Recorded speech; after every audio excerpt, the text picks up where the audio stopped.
मी प्रथम शिवसेना पक्षप्रमुख माजी मुख्यमंत्री माननीय उद्धव साहेब ठाकरे यांचं पुणे शहरामध्ये सहर्ष स्वागत करतो।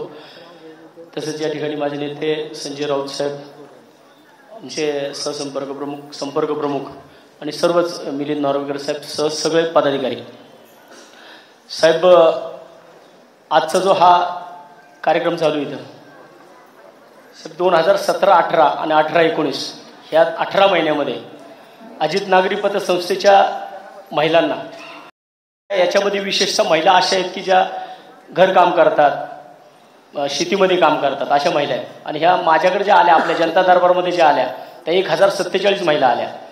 आणि आपण हा पहिला जनता दरबार जो घेतला होता तो आपल्या सारसबागी पेशील बाळासाहेब ठाकरे कला दालनात घेतला होता। आणि त्या ठिकाणी या 1047 महिला आपल्या जनता दरबारामध्ये त्यांनी संपर्क केला। त्यानंतर साहेब सातत्याने पुढचे 6 महिने आपण यांच्या बाबतीमध्ये निबंधक कार्यालय असेल, शिवाय पतसंस्था असेल, या सगळ्यांच्या बरोबर आपण 6 महिने सातत्याने भांडत राहिलो, आंदोलने केली, मोर्चे केले। आणि ह्या सगळ्यांना, या सगळ्या महिला भगिनी सातत्याने हजर राहत होते साहेब। आणि जनता दरबार भरवण्यात आल्यानंतर हा चालू झाला। अनेक आमदारांनी साहेब, खासदारांनी पुण्यामध्ये जनता दरबार चालू केले, परंतु टॉप टू बॉटम चालणारा हा फक्त शिवसेनेचा जनता दरबार होता। ज्याने एखादा निर्णय घेतला की त्याच्यामध्ये साहेब अगदी शेवटाच तो आपण नेला। या ठिकाणी ज्या महिला भगिनी बसलेल्या आहेत यांना 20,000, 30,000 आणि 40,000 अशा स्वरूपात कर्ज दिली होती। माझी फक्त महिला भगिनीला विनंती असेल, याच्यामध्ये 20,000 रुपये कर्ज घेतलेल्या महिला भगिनी कृपया हात वरती करा। 30,000 आणि 40,000 ह्या अशा साहेब सगळ्या 1047 महिला आहेत। आणि ह्यांनी 18 महिन्याचं कर्ज घेतलं होतं। 18 महिन्याचं कर्ज साहेब हे 12 महिने, 13 महिने, 14 महिने फेडलं। अचानक कोविड आला आणि कोविड आल्यानंतर ना ह्या लोकांना असं वाटलं की सरकारने आमचं कर्ज माफ केलं। 4-5 महिने, कुणाचे 2,000 राहिले होते, कुणाचे 3,000 राहिले होते, कुणाचे 4,000 राहिले होते। आणि एवढं राहिलेलं असताना पुढची 4 वर्ष म्हणजे 2020 ते 2024 पतसंस्थेने यांना कुठलाही संपर्क केला नाही। आणि यांना वाटलं की सरकारने आमचं कर्ज माफ केलं। परंतु जेव्हा 2024 साली या लोकांना साहेब डायरेक्टली 2-2 लाख रुपयाच्या रिकव्हरी आल्या। आणि यांचं असं केलं होतं की 10 महिलांचा बचत गट तयार करण्यात आला। महिलांमधल्या साहेब 9 महिलांनी जरी कर्ज फेडलं आणि एका महिलेचं कर्ज राहिलं तरी ते 10 महिलांनी ते कर्ज भरायचं परत। असे एकमेकांना त्यांना सगळ्यांना जामीनदार करून घेतलं होतं। आणि याच्यामध्ये यांच्या घरांवरती जप्ती आल्या साहेब, त्यांच्या सातबाऱ्यावरती बोजे चढले। यामध्ये एकच धनाजी जाधव, तो साहेब धनाजी जाधव इंदापूरचा आहे। हा साहेब यांनी 1 रुपया कर्ज घेतलं नव्हतं, यांनी फक्त जामीनकीसाठी पेपर दिले होते।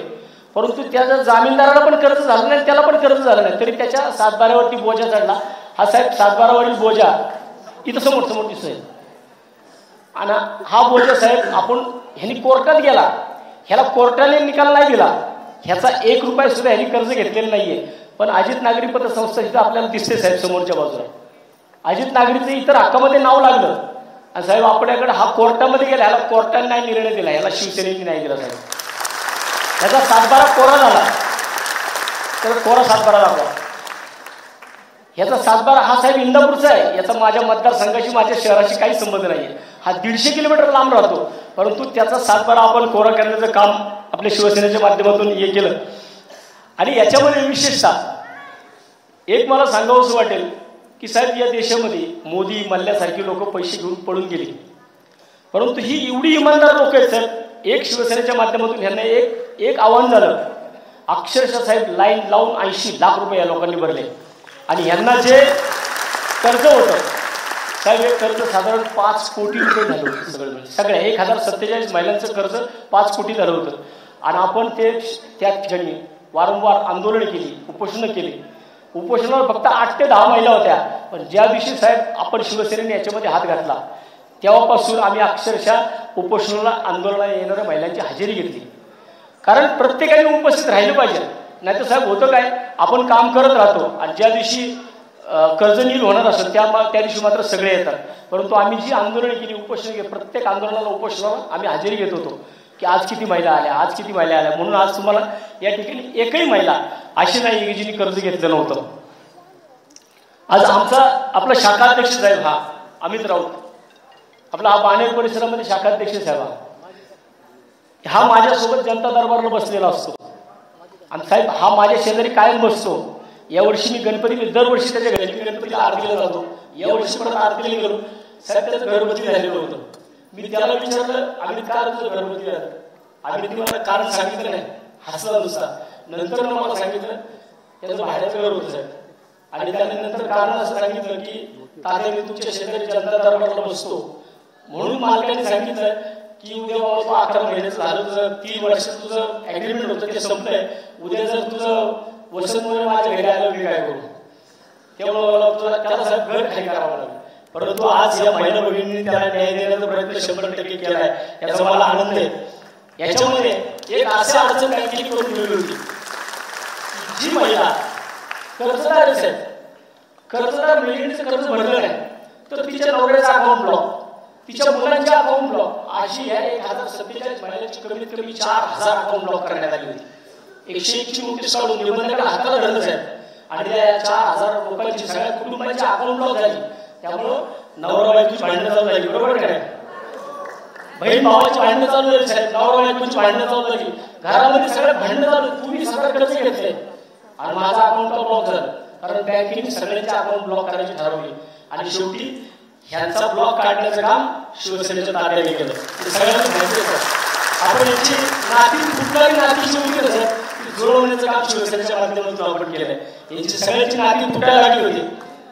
आणि ही प्रेरणा मला साहेब पुण्यामुळे मिळेल की आपल्या समोरच्या बाजूचे पेटे घातलेले बसले ना साहेब, हे सगळे ज्यांनी पुण्यामध्ये पहिल्यांदा शिवसेनेचं काम चालू केलं हे सगळे ज्येष्ठ शिवसैनिक साहेब. तुम्ही ज्यांची नावं घेतली होती दिलीप गालिंदे किंवा नंदू घाटे, आणि मला वाटतं की दिलीप गालिंदे आहेत, नंदू घाटे आहेत तिकडं, गालिंदे साहेब कडे हा दिलीप गालिंदे समोर बसले. म्हणजे सगळ्या शिवसैनिकांना साहेब प्रेरणा म्हणून इथं बोलून घेतले आज आणि त्यांचा सर्वांचा सन्मान केला की तुमच्यामुळं शिवसेना होती, तुम्ही होता, तुम्ही आहात, अजूनही आपल्या बरोबर कट्टर आहे आणि हे आहेत म्हणून आम्ही साहेब. म्हणून त्यांना आपण त्यांचा सन्मान केला. आणि जनता दरबारच्या माध्यमातून यांना सर्वांना आपल्याला न्याय देता आला. माझी साहेब तुम्हाला फक्त एक विनंती किंवा माझ्या दोन्ही संपर्क करून गेले साहेब, मला या शहरामध्ये शिवसेनेची सत्ता आणायची साहेब. आणि यासाठी साहेब मी जनता दरबार घेतो ना, मी जनता दरबार घेतो कात्रजमध्ये साहेब. मला या पुणे शहरातल्या 42 प्रभागांमध्ये जनता दरबार घेण्याची परवानगी द्या. या पुणे शहरामध्ये 100% आलेले नडलेले दिल्ली. धन्यवाद. जे काय आलेले नडलेले फक्त शिवसेनाच पुणे शहरामध्ये करू शकते कारण इतर पक्ष जे आहेत साहेब सगळे मिळले झाले, सगळे मिळले झाले साहेब. यांनी किती अनेक जण इकडे गेले असतील, त्यांच्या आमदारांकडे गेले, त्यांच्या नगरसेवकांकडे गेले साहेब, कुणी न्याय दिला नाही. सगळे शेवटी सांगायच्या तात्याकडे. अक्षरशः काय काय लोक तर पोलीस मध्ये, पोलिसांच्या घरामध्ये सुद्धा काही लोकांनी कर्ज घेतली होती, त्यांना सुद्धा न्याय देण्याचं काम साहेब आपण केलं इकडं. कारण मला वाटतं की साहेब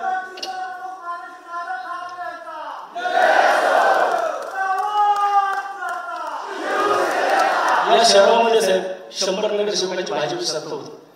भाजप म्हणजे लोक म्हणतात की सुशिक्षितांचा पक्ष, परंतु साहेब आपल्याकडं जरी सुशिक्षित कमी असले तरी प्रशिक्षित शिवसैनिक आपल्याकडे फार आहेत.